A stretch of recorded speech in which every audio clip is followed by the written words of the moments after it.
Meus amigos, meus irmãos queridos, eu queria tirar um tempo com você aqui de reflexão sobre a palavra de Deus na minha vida. É um testemunho da qual eu tenho contribuído com a saúde mental e tenho gravado de todos os nossos conteúdos aqui que a gente tem falado, insistido, ensinado.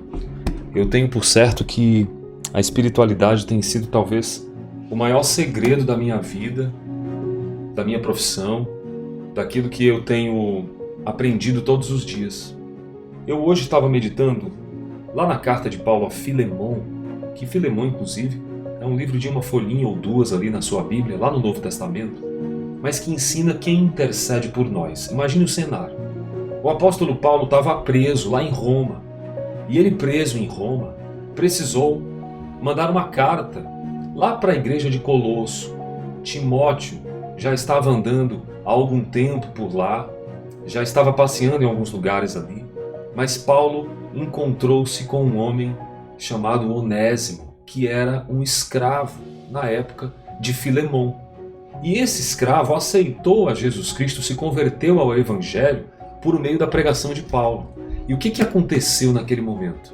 Paulo escreve uma carta ao senhor de Onésimo, no caso Filemon, que era um homem abastado, que tinha uma boa casa, e a igreja lá de Colosso, os colossenses, eles se reuniam nessa casa.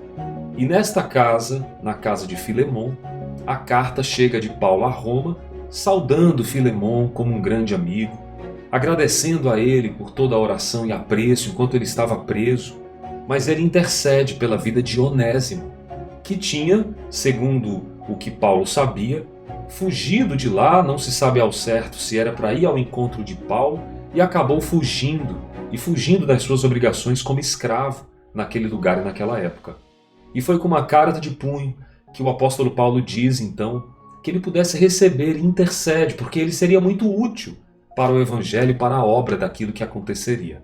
E o que acontece é que Onésimo passou então a ser perdoado pelo Filemon, e ele passa a fazer parte desta congregação dos santos, onde Paulo finaliza a carta saudando a todos, as mulheres e os homens, inclusive mandando um abraço de alguns que com ele estavam presos, como o próprio Lucas. O Lucas, o médico lá de Atos. Essa história, onde um homem de Deus intercede para o outro, é uma coisa muito interessante, porque a intercessão ela tem um poder majestoso quando ela é feita de coração. Tem um determinado versículo em Filemon, quando Paulo escreve a carta, que ele diz: eu te dou essa palavra como quem te dá o meu coração para você. Isso em várias versões, pelo menos na Bíblia, na Nova Versão Internacional, na NVI, em algumas outras mais atualizadas, eu te dou meu próprio coração, para que você possa receber como você recebia a mim. Imagine Paulo falando de um escravo fugido para o seu senhor, o senhor do escravo, que o recebesse pela parte de Jesus Cristo, porque ele havia então estado agora na luz, ele havia aceitado e reconhecido o poder do Evangelho e da graça. Essa história, como algumas que eu tenho contado aqui, independente se são histórias seculares ou histórias bíblicas, de acordo com a minha fé e com a minha neurociência para você, elas vão me mostrar, e mostrei isso para os meus e para a minha família e para alguns, que a intercessão, o poder da intercessão transforma a vida de alguém. Quando nós clamamos pela vida de alguém, nós temos que pôr o nosso coração e expressar toda a nossa expectativa daquilo que nós intercedemos. Eu queria perguntar para você, se você em algum momento da sua vida, você se viu intercedendo por alguém e viu que isso deu certo, que isso funcionou. Essas coisas acontecem quando a gente menos espera, porque nós temos o nosso coração dedicado a isso. E o coração dedicado, ele pode ir muito seus efeitos. Da próxima vez que você interceder por alguém, veja, consulte o coração de Deus, para saber se a vontade que está queimando no teu coração é de fato a vontade do coração de Deus. Naquele momento, aprove Paulo colocar nessa carta, e que foi atendida, acredito, pelas determinantes ao longo das cartas de Paulo, lá pelos Colossenses, pelos Tessalonicenses, escrevendo tudo preso em Roma, edificando as igrejas das mais variadas formas e lugares. Essa intercessão significa que às vezes nós precisamos de alguém para nos interceder. Se você está no papel de Onésimo nessa história, talvez você precisa perceber a importância de você apanhar-se a quem pode Como diz o Paulo, filho na fé. Filemão, ele é meu filho na fé, receba que agora ele é novo, é nova criatura. Ele é um novo convertido. Ele precisou ser regenerado, abraçado. Às vezes nós temos pessoas ao nosso lado que estão fugidas das suas realidades e a gente não consegue agarrar, a gente não consegue agregar valor e não consegue proteger essas pessoas com aquilo que temos.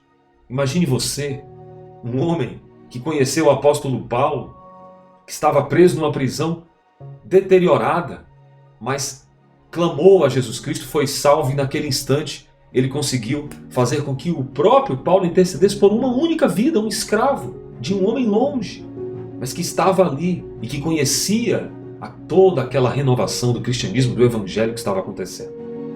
Eu queria convidar você, agora, onde você está, a você refletir comigo se você está na condição de Onésimo, precisando de uma intercessão, de alguém que clame ao seu favor, que escreva algo para alguém ou que diga algo para alguém.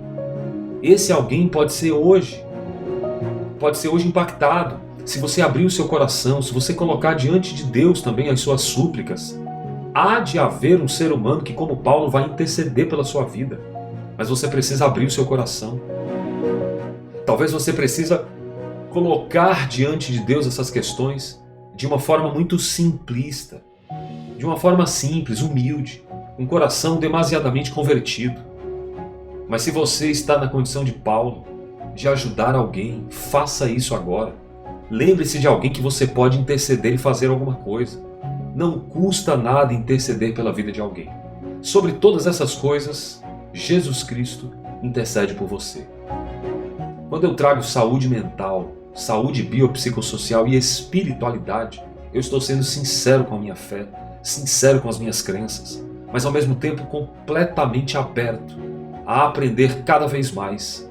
E eu cheguei a conclusões, até aqui, que me fazem acreditar que tudo que nós precisamos é da palavra de Deus.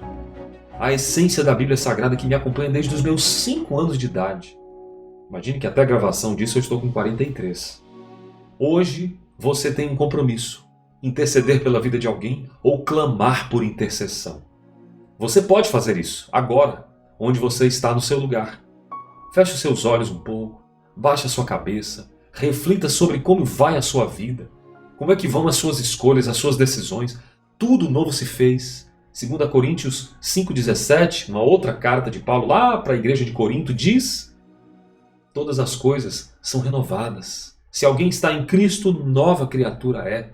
As coisas velhas ficaram para trás, e eis que tudo se fez novo na sua vida. Essa é a promessa que eu e você podemos confiar.